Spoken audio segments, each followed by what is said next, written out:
जड़े बहुत थर कमेंट करचंती कि दीदी आउ छुआंक मानक माने वर्षे रु 3 वर्ष पर्यंत छुआ खाइबा सिजाटा केमिति बना जाए रेसिपीटे निहाती शेयर करंतु कारण तांको छुआ बिल्कुल खाऊना तो न खाइबा छुआ मानक जदि एमिति करके देबे ना तो छुआ चटपट करके सबुतक भात सरे देबे।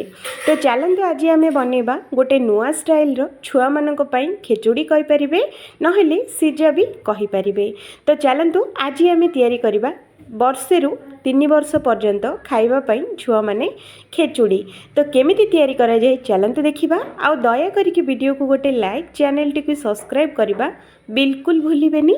वीडियो अपलोड हैला मात्रे सबुठारु प्रथमे आपण मैंने देखिया पाई।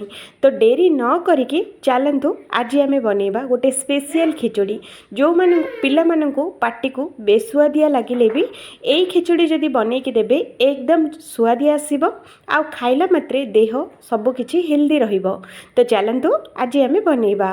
सबुठारु प्रथमे कुकर नबा ता दिहरे दबा 2 मुठा उषुना चाउल। अरुआ चाउल बिल्कुल देबेनी, उषुना चाउल देले कफ हबनी, अरुआ चाउल देले कफ हब।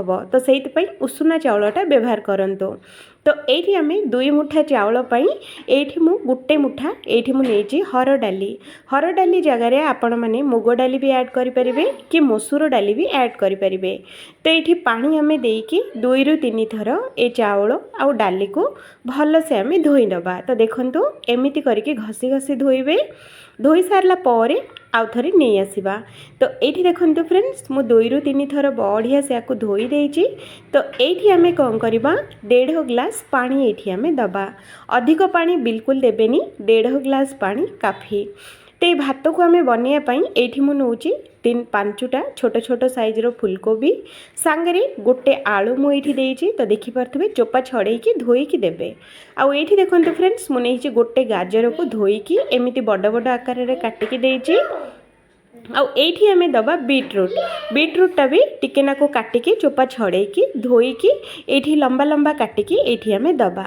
सांगरे एठी आमे दबा 2 चुटकी हळदी गुंड, सांगरे दबा स्वाद अनुसार लुणटा आपण माने कम बेसी करि परिबे। आउ एतक जिनस दे सारला परे याको भल से थरे एमिति गोळेई नबा। तो देखंतु फ्रेंड्स एमिति करके याको गोळेई नबा। आउ गोळेई सारला परे याको आमे कभर करवा। तो देखंतु एमिति करके याको टाइट रे कभर करवा। आउ प्रेशर कुकरटा गैस ऊपर बसैकी 3 ରୁ 4टा सीटी आसला पर्यंत स्लो फ्लेम रे सिजेइबा। एठी देखंतु फ्रेंड्स 4टा सीटी आसी जाइछि। आउ प्रेशर कुकरटा पूरा ठंडा होइछि। ठंडा हो सारला परे याको खोलिकी देखिबा। तो एठी देखंतु हमर परिबा आउ चाउल आउ डाली तक पूरा बढ़िया से सीझी ना। ये आम खेचुड़ीटा बेसी मोटा अच्छी ना बेसी पतला अच्छी। तो जेमिति दरकार आमको ठीक सेमिति बनिकी रेडी होइछि। तो सेतिकिरे तो काम चलिबनी।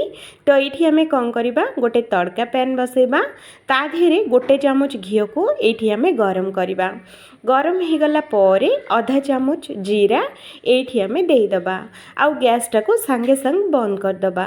बंद कर सारला परे जीरा आउ घीटा यही भात उपरे खेचुड़ी उपरे आम ये देदबा। दे सारला परे आकु भल से थरे एमिति थरे गोळेई नबा जेमिति कि आम घीटा जो भातटा पूरा जेमिति कि चारिआडे हो जिवो। तो ये देखो फ्रेंड्स मु बढ़िया से गोळेई देइछि। तो देखि पारथुबे। तो एबे रहिला भातटा को आमे खुएबा केमिति। एटा तो बहुत माने बड़ बड़ दाना अच्छी छुआ माने पाटी रे देला मात्रे थुम्पी देबे। तो सेइति पई चलंतु या पई गोटे आइडिया खर्च करबा। तो ये आम खेचुड़ी 2 डंकी ये आम नबा। गोटे गिनारे खेचुड़ी 2 डंकी ये आम दे सारला परे याको गुंड करने मुझे ग्लास साहाଯ୍ୟ नेउछि। तो देखि पारथुबे ग्लास रो तलपट चेपा पटरे याको एमिति गुंड करबा। तो देखंतु फ्रेंड्स एमिति गोटे 2 ରୁ 3 मिनिट एमिति गुंड करदेले ग्लास साहाଯ୍ୟରେ आमर जो गाजर रहिला बीटरूट रहिला आलू रहिला आउ आमर डाली चाउल रहिला सबुतक गुंड हो जिवो। आउ खाइला बेलको छुआ मानक पाटी को बिल्कुल भी खदड़िया लगिबनी, एकदम प्लेन लगिबो। आ छुआ माने भी बहुत पसंद करके खाइबे। तो ये देखंतु सबुतक जिनस बहुत गुंड होइछि किंतु भातटा बहुत ही हार्ड अच्छी। तो एते हार्ड तो छुआ माने खाइबेनी। तो सेइति पई एठी आमे कोन करबा गोटे छोट ग्लास रे क्षीर एठी आमे देकी आउ थरे ग्लास संगरे आको गुंड करबा। तो ये देखंतु एमिति करके आको गुंड करवा ये आपण मैंने क्षीरर क्वांटिटी कम बेसी करें जदि पानिया पानिया खावाई इच्छा थिले तो क्षीरटा टिके नाकु अधिक नेबे जदि बहलिया खायापाई छुआ मैंने पसंद करुले तो ये क्षीरर क्वांटिटी टिके नाकु कम दे पारे। तो ये देखंतु मो छुआ एमती ही खाए जोटी को आपण मानक बनईकी देखी।